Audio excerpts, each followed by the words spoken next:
अस्सलाम वालेकुम students, I hope you all are fine. This is Hadiqa Jokhio और आज हम जो टॉपिक डिस्कस करने वाले हैं वो है the early discoveries in chemistry. तो केमिस्ट्री की फील्ड के अंदर बहुत सी डिस्कवरीज हुई हैं, लेकिन शुरुआती डिस्कवरीज जो कि रिलेटेड होंगी डिस्कवरी ऑफ एटम और सब एटॉमिक पार्टिकल्स और इसी से रिलेटेड जो चीज़ें होती हैं, तो ये थी अर्ली डिस्कवरीज। ठीक है, तो ये किन साइंटिस्ट ने की और किस साल में की, ये हम डिस्कस करेंगे। ठीक है, तो सबसे पहला जो है ये है कि एटम की डिस्कवरी किसने की थी। तो एटम की जो डिस्कवरी है वो की थी डेमोक्राइटस ने। ठीक है, डेमोक्राइटस ने कहा था कि एटम जो है वो इनडिस्ट्रक्टिबल पार्टिकल है, मतलब कि ये सबसे छोटा पार्टिकल है जो कि मैटर को कंस्ट्रक्ट करता है और इससे ज्यादा छोटा कोई पार्टिकल नहीं है। ठीक है, तो इसने एटम को नाम दिया था एटोमोस, जो कि ग्रीक लैंग्वेज से ड्राइव किया गया था, और एटोमोस मींस अनब्रेकेबल, इंडेस्ट्रक्टिबल, ये सब चीजें। ठीक है, डेमोक्राइटस। इसके बाद है कि फादर ऑफ केमिस्ट्री किस साइंटिस्ट को कहा जाता है। तो मुस्लिम साइंटिस्ट का जब दौर चला था तब जाबिर बिन हयान एक साइंटिस्ट थे जिनको फादर ऑफ केमिस्ट्री कहा गया। ठीक है, वो एक अल्केमिस्ट थे। इसके बाद है कि बॉयल्स लॉ किसने दिया था। तो बॉयल्स लॉ दिया था रॉबर्ट बॉयल ने। ठीक है, 1662 में वो लॉ उसने वॉल्यूम और प्रेशर इन दोनों का रिलेशन बताया था। ठीक है, उसने कहा था कि वॉल्यूम जो है वो इनवर्सली प्रोपोर्शनल है प्रेशर के। ठीक है, अगर हम प्रेशर इंक्रीज करते हैं तो फिर वॉल्यूम डिक्रीज हो जाता है।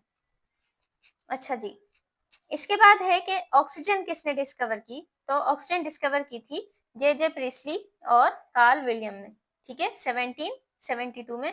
ये आपको याद करना है, ऑक्सीजन की डिस्कवरी बहुत ज्यादा इम्पोर्टेंट थी। ठीक है, कि ऑक्सीजन जो है वो भी हमारे अर्थ के अंदर एक एलिमेंट मौजूद है। इसके बाद है नाइट्रोजन। नाइट्रोजन की डिस्कवरी किसने की थी, रदरफोर्ड ने 1772 में, और 1772 में ही कार्बन की डिस्कवरी की थी। ठीक है, अच्छा जी, इसके बाद है चार्ल्स लॉ किसने दिया था। बॉयल्स लॉ तो रॉबर्ट बॉयल ने दिया था, चार्ल्स लॉ दिया था जैक्स चार्ल्स ने। ठीक है, चार्ल्स लॉ जो है उसमें हम वॉल्यूम और टेम्परेचर इन दोनों का रिलेशनशिप पढ़ते हैं कि वॉल्यूम जो है वो डायरेक्टली प्रोपोर्शनल है एब्सोल्यूट टेम्परेचर के। अगर टेम्परेचर इंक्रीज होगा तो फिर वॉल्यूम भी क्या होगा, इंक्रीज होगा। अच्छा, इसके बाद है डाल्टन्स लॉ। ये जॉन डाल्टन ने दिया था। ये लॉ जो है ये है पार्शियल प्रेशर्स के ऊपर, कि अगर एक मिक्सचर ऑफ गैसेस है किसी कंटेनर में, तो उस मिक्सचर ऑफ गैसेस में जो इंडिविजुअल गैस है उसका अपना क्या प्रेशर अप्लाई हो रहा है उस कंटेनर के ऊपर, तो वो कहलाता है Dalton's law of partial pressures. ठीक है, इसके बाद है एटॉमिक थ्योरी।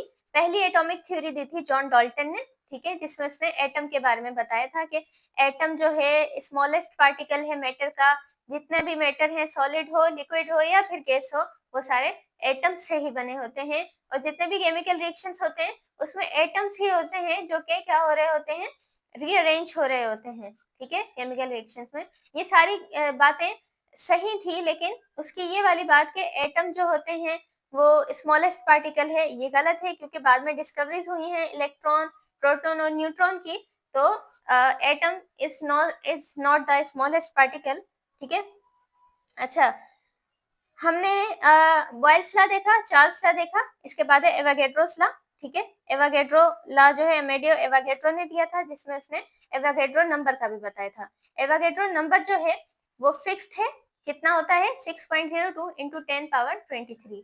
ठीक है, इसके ये नंबर याद रखना आपको, बहुत इंपॉर्टेंट है। हम ये कह सकते हैं कि किसी भी चीज का एक मोल जो होता है उसमें 6.02 इंटू 10 पावर 23 पार्टिकल्स मौजूद होते हैं।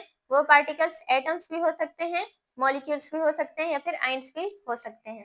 ठीक है, अगर हम एक मोल किसी भी गैस का उठाते हैं ऑक्सीजन का, तो उसमें 6.02 इंटू 10 पावर 23, मतलब एवागेड्रो नंबर जितने ही ऑक्सीजन के मॉलिक्यूल्स मौजूद होंगे उस एक मोल ऑक्सीजन के अंदर। ठीक है, अगर मैं एक मोल कार्बन का उठा रही हूँ तो उसमें एवागेड्रो नंबर जितना, मतलब कि 6.02 इंटू 10 पावर 23 इतने एटम्स होंगे कार्बन के। ठीक है, अच्छा, सॉल्ट उठाते हैं, सॉल्ट के आयंस होते हैं सोडियम और क्लोराइड आयंस, ठीक है।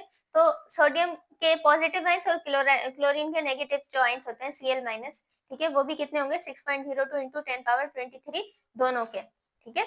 नेगेटिव आयंस भी इतने होंगे और पॉजिटिव आयंस भी इतने होंगे, तो ये कहलाएगा 1 मोल ऑफ सॉल्ट।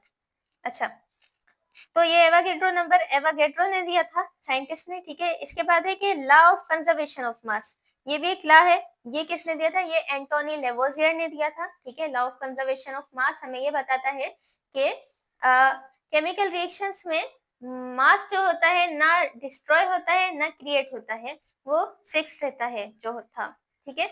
ये हो सकता है कि वो मास जो मैटर है वो अपनी स्टेट चेंज कर ले, ठीक है, सॉलिड से लिक्विड बन जाए या लिक्विड से गैस बन जाए, लेकिन ऐसा नहीं है कि वो गायब हो जाएगा या डिस्ट्रॉय हो जाएगा, ठीक है। अच्छा, law of conservation of mass के बाद हाइड्रोजन और क्लोरीन की डिस्कवरीज हैं। हाइड्रोजन की जो डिस्कवरी की थी वो की थी हेनरी कैवेंडिश ने, ठीक है। ये इंपॉर्टेंट, ये वाला इंपॉर्टेंट है हाइड्रोजन की डिस्कवरी, क्योंकि ये पास्ट पेपर में 2-3 दफा आ चुका है क्वेश्चन के हाइड्रोजन की डिस्कवरी किसने की थी, तो वो की थी कैवेंडिश ने, ठीक है। और क्लोरीन की डिस्कवरी की थी शील ने, साइंटिस्ट ने, ठीक है। तो ये सारी थी डिस्कवरीज, ठीक है। कुछ लॉस थे, कौन कौन से लॉस थे, बॉयल्स लॉ, चार्ल्स लॉ, ठीक है, एवोगैड्रोस लॉ, ठीक है। बॉयल्स लॉ किसके था, वॉल्यूम और प्रेशर के ऊपर था। चार्ल्स लॉ था वॉल्यूम और टेम्परेचर के ऊपर। एवोगैड्रो में बता रहे हैं कि किसी भी चीज का 1 मोल होगा तो उसमें कितने पार्टिकल्स होंगे, वो होंगे 6.02 into 10 power 23, ठीक है। ये तीनों लॉस है। बॉयल्स लॉ रॉबर्ट बॉयल ने दिया, चार्ल्स लॉ जैक्स चार्ल्स ने दिया और एवोगैड्रो लॉ एवोगैड्रो ने दिया, ठीक है। Dalton's law of partial pressure John Dalton ने दिया था, जॉन डाल्टन ने ही एटॉमिक थ्योरी भी दी थी, ठीक है। ये सारा मैं ओवरव्यू दे रही हूँ आपको आज जो हमने डिस्कवरीज को देखा, ठीक है। एटम की डिस्कवरी किसने की थी, सबसे पहले के मैटर जो है, जितना भी दुनिया में मैटर है वो एटम्स का बना है, वो डेमोक्राइटस ने बताया था। उससे पहले के जो लोग होते थे, डेमोक्राइटस से भी पहले के, उनको नहीं पता था कि एटम्स होते हैं, तो उन्हें वो नहीं कहते थे कि ये सारा मैटर जो है एटम्स का बना हुआ है। वो कहते थे कि मैटर जो है 4 एलिमेंट्स का बना है, कौन से, वाटर, फायर, सॉइल, एयर, इनका बना है। लेकिन फिर डेमोक्राइटस ने बताया कि नहीं, वो एटोमोस का बना है, और एटोमोस का मतलब इंडेस्ट्रक्टिबल चीजें। लेकिन इसके बाद डिस्कवरीज हुई, फिर इलेक्ट्रॉन की डिस्कवरी हुई, प्रोटॉन की डिस्कवरी हुई और फिर बाद में न्यूट्रॉन की डिस्कवरी हुई। ऐसे में पता चला कि सब एटॉमिक पार्टिकल्स भी मौजूद होते हैं, ठीक है। एटम का स्ट्रक्चर किसने दिया और सब एटॉमिक पार्टिकल्स किसने डिस्कवर किए, ये भी हम डिस्कस करेंगे, ठीक है। किस एक्सपेरिमेंट के जरिए डिस्कवर हुआ, ये भी डिस्कस करेंगे, ठीक है। तो आज के लेक्चर में हमने ये सारी चीजें डिस्कस की थी। उम्मीद है आपको ये सारी समझ आ रही होंगी, ठीक है। अगर कोई भी आपको क्वेश्चन हो तो आप पूछ सकते हैं।